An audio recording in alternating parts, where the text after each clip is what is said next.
उन्हाळ्यासाठी आज आपण बनवणार आहोत थंड थंड दह्याची कोशिंबीर।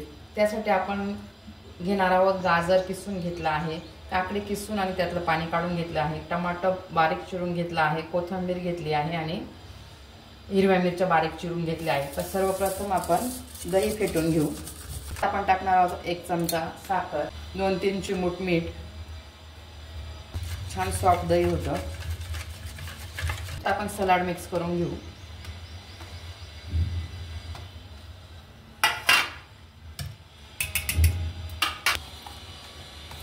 आपण आता थोडा तडका लावून घेऊ।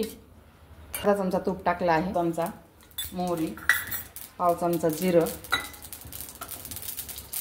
हिरव्या मिरच्या।